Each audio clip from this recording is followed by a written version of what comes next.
नमस्कार विद्यार्थी मित्रांनो, निर्मिती क्लासेस नाशिक यांच्या ऑनलाईन यूट्यूब फोरमवर आपले हार्दिक स्वागत. आज आपण मॅथ 2 मधलं लेक्चर नंबर 2 कंडक्ट करणार आहोत की जे चॅप्टर नंबर 1 वर बेस्ड असेल. आता बघा, चॅप्टर नंबर चॅप्टर नंबर 1 जे सिमिलरिटीज, त्याला आपण समरूपता पण असं म्हणतो.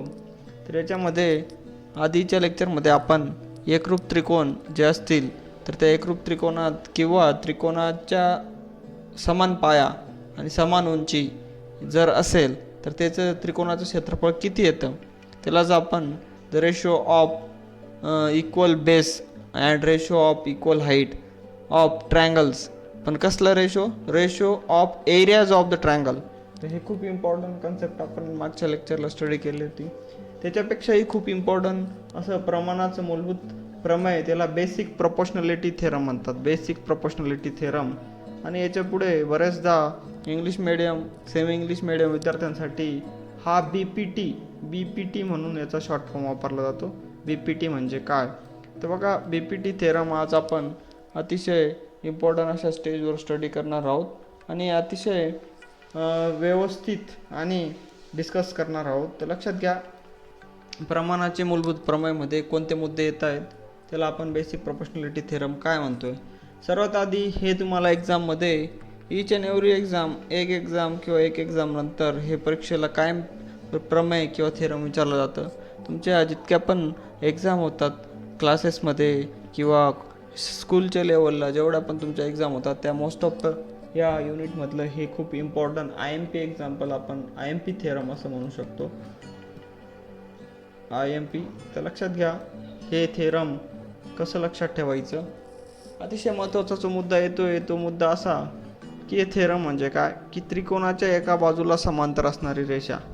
म्हणजे बघा, विषय हा त्रिकोणाशी संबंधित आहे. त्रिकोणाशी संबंधित हे थेरम आहे. याच्यावरून तुम्हाला एक गोष्ट क्लिअर होते. त्रिकोणाच्या एका बाजूला समांतर असणारी रेषा. त्रिकोणाला 3 बाजू असतात, तुम्हाला माहिती आहे. मी मराठीत पण एक्सप्लेन करतो आणि इंग्लिशमध्ये पण एक्सप्लेन करतो.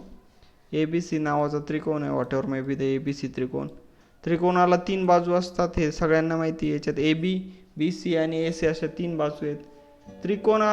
त्रिकोणाच्या एका बाजूला समांतर असणारी रेषा. आता एका बाजूला सांगितलेलं आहे, ती मग AB पण असू शकतो, BC पण असू शकते किंवा AC पण असू शकते. आता मी एक रेषा काढली, तिचं अंतर नाही दिलं मी, पण एक रेषा इथं ड्रॉ केली सपोज तुमच्या माहितीसाठी. तर एका बाजूला समांतर रेषा आहे. आता एका बाजूला समांतर म्हणजे पॅरल रेषा, ही तुम्हाला लगेच लक्षात येईल की ती BCला पॅरल आहे. जर मी अशी रेषा काढली असती तर ती ACला पॅरल असती. जर मी अशी रेषा काढली असती तर ती ABला पॅरल राहिली असती. तर लक्षात घ्या, आता BCला पॅरल आहे आपण, कारण तिघांना पॅरल रेषा नाही काढायची आहेत आपल्याला, कारण इथे फक्त काय सांगितलेलं आहे, एका बाजूला समांतर असणारी रेषा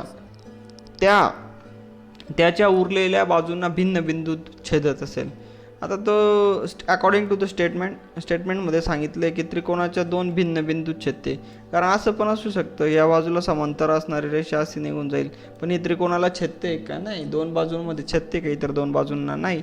किंवा याच्यावरती पण एक रेषा असू शकते की जी त्रिकोणाच्या एका बाजूला समांतर आहे पण भिन्न बिंदू छेदते का नाही. तर बघा, स्टेटमेंट थेरम हे खूप इम्पॉर्टंट असतं, त्याचा एक शब्द खूप इम्पॉर्टंट असतो. तर त्याच्या उरलेल्या बाजूंना भिन्न बिंदू छेदत असेल म्हणजे हीच रेषा ती असू शकते, हीच किंवा अजून याच्यामधल्याच रेषा असू शकतात, बाहेरच्या रेषा असू शकत नाही, लक्षात घ्या.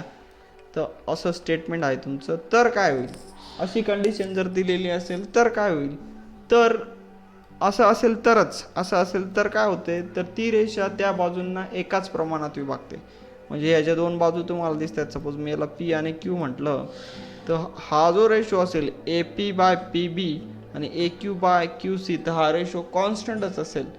म्हणजे प्रमाणातच तो रेशो सारखाच असेल. AP/PB याचा जो रेशो येईल, या दोघांचं जे गुणोत्तर येईल, म्हणजे सपोज हे 5 असेल आणि हे 10 असेल, 5/10 म्हणजे ते 1/2 गुणोत्तर आलं. तिकडं पण ते असंच असेल, 7/12. तर 7/11 नसेल, कारण 6 1 जा 6, 6 2 जा 12, म्हणजे याला आपण प्रमाणात म्हणतो. तर लक्षात घ्या, मी परत ते स्टेटमेंट रीड करतो. If the line parallel to the side of the triangle, म्हणजे कोणताही एका जी साईड असेल तर त्याला पॅरल असल्यानंतर काय होतंय, of a triangle intersect the remaining side in the 2 distinct point. मग आता काय करते ती की दोन डिस्टिंक्ट पॉईंटला म्हणजे पी आणि क्यूला जेव्हा इंटरसेक्ट करत असेल then the line divides the side in the same proportion, म्हणजे proportion is always same, it is always same. So keep in your mind, लक्षात ठेवा. आता आपण एक एक्झाम्पल घेऊ. आता ते जे एक्झाम्पल होतं तर तेच एक्झाम्पल ABC नावाचा आपण त्रिकोण घेतला आणि P आणि Q असे दोन पॉईंट या रेषेवर दिलं आणि रेषा L काय आहे तर रेषा the line parallel to the any one side of the triangle, त्रिकोणाच्या एका बाजूला समांतर असणारी रेषा, मग ही रेषा समांतर आहे आणि ती दोन भिन्न बिंदूत छेदते, हे पण लक्षात ठेवा. नाही तर ती अशी वरून पण जाऊ शकते पी क्यू, खालून पण जाऊ शकते, पण ती दोन भिन्न बिंदू डिफरंट पॉईंटला ती इंटरसेक्ट करत नसेल तर लक्षात घ्या. अशी आकृती काढणं तुम्हाला इथं एक्सपेक्टेड आहे. आता ही आकृती आपण काढलेली पुस्तकातलीच आकृती घेतलेली. काही विद्यार्थी दुसऱ्या पण आकृत्या घेऊ शकतात, असं काही नाही. इथं नाव चेंज केल्यानंतर इथं PQR पण घेऊ शकतात, इथे AB पॉईंट देऊ शकतात. तर हा त्या विद्यार्थ्यांचा प्रश्न आहे किंवा ते त्या लॉजिकने सॉल्व्ह पण करू शकतात, असं काही नाही. काही विद्यार्थी असं पण करू शकतात की ह्या रेषेला पॅरलल दाखवू शकतात, PR ला या बाजूला पॅरलल दाखवू शकतात. काही विद्यार्थी असे पण दाखवू शकतात PQला, म्हणजे आउट ऑफ 3 तिघांपैकी.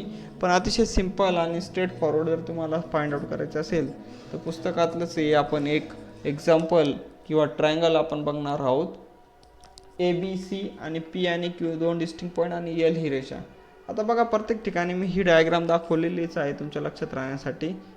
बघा आता याला गिवन म्हणतात, पक्ष म्हणतात मराठीमध्ये, याला पक्ष म्हणतात, लक्षात ठेवा, पक्ष म्हणतात मराठीत. तर पक्ष म्हणजे काय काय दिलेलं आहे. आता जसं स्टेटमेंटची पहिली जी ओळ असते द लाईन पॅरलल, म्हणजे लाईन पॅरलल म्हणजे हाय लाईन पॅरलल आहे कोणत्या तरी एका बाजूला, म्हणजे BCला पॅरलल, बस एवढंच लिहायचं आहे. काही विद्यार्थी जर सपोज दुसरी बाजू दाखवत असतील तर तिथं लाईनचं नाव दुसरं येईल, M जर लाईन घेतली आणि कोणत्या तरी दुसऱ्याच बाजूला पॅरलल दाखवली तर हा त्या पॅरललचा समांतरचा सिम्बॉल आहे, असे काढू शकतात. आणि जसं आपण प्रॉब्लेम स्टेटमेंटमध्ये किंवा थेरममध्ये सांगितलेलं आहे की lines L intersect AB and AC in a point P and Q. तुम्हाला दिसतंय की ABला Pला तो इंटरसेक्ट करतोय आणि ACला ती Q पॉईंटला इंटरसेक्ट करते, म्हणजे P आणि Q या दोन डिफरंट पॉईंटला इंटरसेक्ट करते, बरोबर. ज्या पॉईंटला इंटरसेक्ट करत असेल ते तुम्हाला लिहायचं आहे, म्हणजे अकॉर्डिंग टू द स्टेटमेंट, याच्यात काही वेगळं दिलेलं नाही. आणि तुम्हाला प्रूव्ह काय करायचं आहे, AP बाय PB आणि AQ बाय QC हे प्रूव्ह करायचं. म्हणजे काही विद्यार्थी जर हा ट्रायंगल घेतील ना, इथं जर AB देतील तर तुम्हाला प्रूव्ह करत असताना PA बाय, लक्षात घ्या, PA बाय PQ घ्यावं लागेल आणि त्याच्यानंतर PB बाय BR घ्यावं लागेल. तर लक्षात घ्या, अशा पद्धतीने प्रमाणाचं मूलभूत प्रमेय BPT थेरमचं ॲप्लिकेशन तुम्हाला यायला हवं. आता टू प्रूव्ह करत असताना AP बाय PB म्हणजे हे एका साईडला प्रमाणात विभागला यांचा जो रेशो असेल तोच यायला हवा, AQ बाय QC, बस अशा पद्धतीने तुम्हाला यायला हवं ते. आता आपण कन्स्ट्रक्शन, याला रचना म्हणतात, याला पक्ष, याला साध्य आणि याला कन्स्ट्रक्शन म्हणतात. कन्स्ट्रक्शन म्हणजे रचना. काही रचना करायची गरज आहे का? कोणतेही प्रमेय किंवा थेरम जेव्हा तुम्ही प्रूव्ह करतात तर तुम्हाला काही वेळेस ट्रायंगल प्रिपेअर करावं लागतात. आता मला 2 ट्रायंगल प्रिपेअर करायचे, त्यामुळे मला ही हिडन लाईन, याला आपण रचना म्हणतो. आणि शक्यतो जी रचना करतो आपण ही डॉटेड लाईनने दाखवतो, कारण आपण ती एक्सटर्नली केलेली असते, ते तुम्हाला थेरममध्ये दिलेलं नसतं. त्यामुळे आपण draw the segment PC and BQ हे दोघं आपण ड्रॉ केले. मराठी मीडियमवाल्यांनी पण लक्षात ठेवायचं आहे. आता बघा, हे जे थेरम होतं तर ह्या थेरमचा जो पॉईंट येतोय तो थेरमचा पॉईंट तुम्हाला इथे क्लिअर होईल की थेरम कसं प्रूव्ह करायचं. तर थेरम कसं प्रूव्ह करायचं अगदी क्लिअर इथं तुम्हाला पॉईंट दिसत आहेत की प्रूफ, याला सिद्धता म्हणतात. मी परत तीच डायग्राम इथं घेतलेली आहे, तुम्हाला एकच वेळेस डायग्राम ड्रॉ करावी लागेल, लक्षात घ्या. आता जर तुम्ही हे 2 त्रिकोण बघितले, कोणते ट्रायंगल APQ, लक्षात घ्या, A पासून P आणि Q हा छोटासा ट्रायंगल जर तुम्ही घेतला APQ, लक्षात घ्या, हा छोटासा ट्रायंगल, आणि दुसरा ट्रायंगल घेतला PQ आणि B, हा दुसरा ट्रायंगल घेतला, लक्षात घ्या. हे 2 ट्रायंगल जर तुम्ही घेतले तर तुमचं असं लक्षात येईल की ह्या 2 ट्रायंगलचा जो बेस असेल, बेस, तर तो तुम्हाला इथं सेम दिसतोय. म्हणजे बघा, इथं जर तुम्ही बेस घेतला सपोज तर तो तुमचा सेम येतोय, हा P पासून Qच येतोय, बरोबर, PQच येतोय, बरोबर, P पासून Qच येतोय, हाच बेस असेल. त्यामुळे एरियाज म्हणजे समान पाया असलेले जे दोन त्रिकोण असतात तर त्यांचा जो बेस असेल तर त्या बेसपासून जर सारखा बेस असेल तर ए पी बाय पी बी असं आपण ऑलरेडी स्टडी केलेलं आहे. याच्या आधी आपण ऑलरेडी स्टडी केलेलं आहे की पाया समान असेल तर त्यांच्या उंचीचं गुणोत्तर असतं. आपण ऑलरेडी स्टडी केलेलं आहे, आधी स्टडी केलेलं आहे. आणि दुसऱ्या केसमध्ये पण तोच त्रिकोण आहे, एक ए पी क्यू वरचा पण हा त्रिकोण घेतला. इथं पण पाया सेम आहे पी क्यू, बरोबर. आता पी क्यू जर तुमचं सेम असेल तर त्या केसमध्ये तुम्हाला रेशो घ्यायचा आहे ए क्यू बाय क्यू सी. तर हा रेशो येईल तुमचा ए क्यू बाय काय येईल तुमचा क्यू सी येईल. अशा पद्धतीने दोन्ही त्रिकोण जे आहेत की त्यांचे generally area proportional to the base तर मग तो जो एरिया येतो तो बेसचं गुणोत्तर येते ए क्यू बाय क्यू सी येते, तर लक्षात घ्या.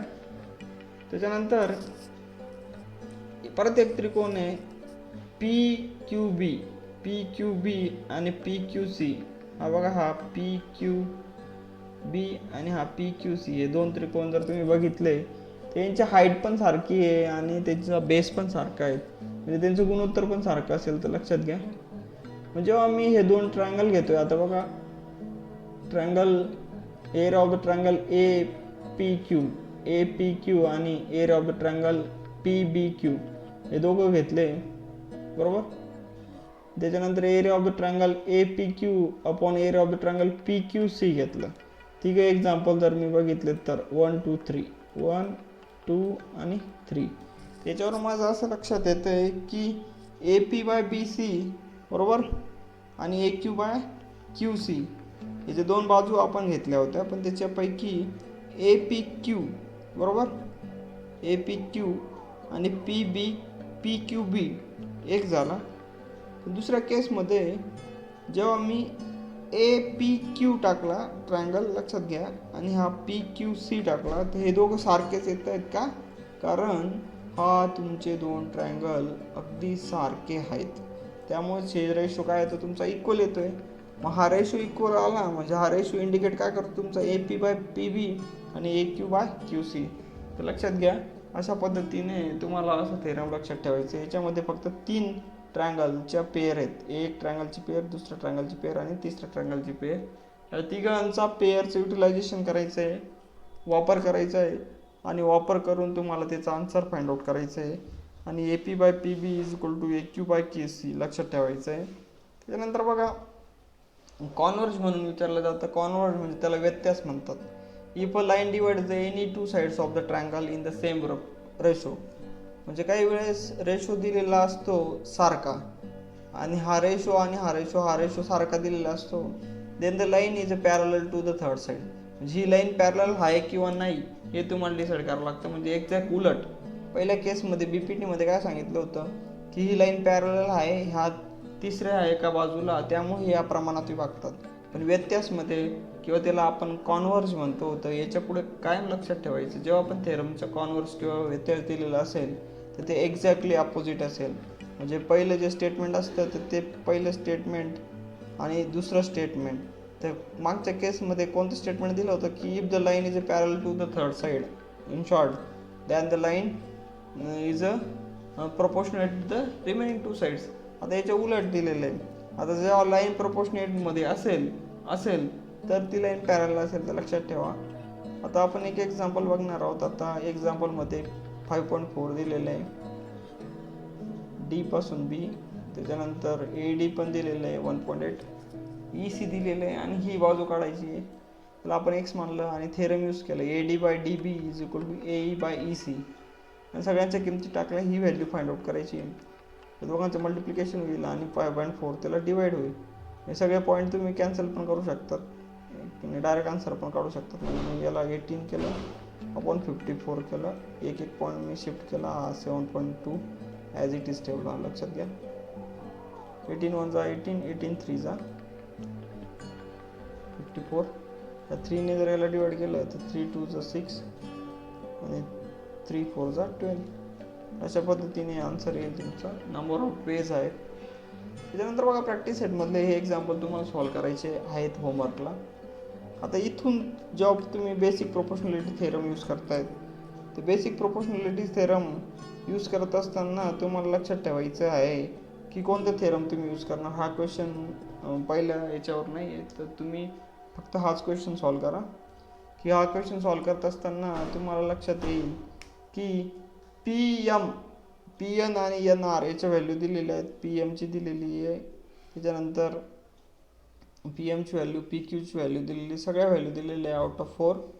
तर आता हे लाईन पॅरलल आहे किंवा नाही. जेव्हा हे प्रमाणात असतील म्हणजे P M by P N, इथं बी पी टी मी यूज करतो लक्षात घ्या. P N by N R is equal to P M by M Q. हा रेशो जर सारखा असेल, एक्झाम्पल ही लाईन ही पॅरलल असेल. जर रेशो सारखा नसेल तर ही लाईन पॅरलल नसेल, लक्षात घ्या.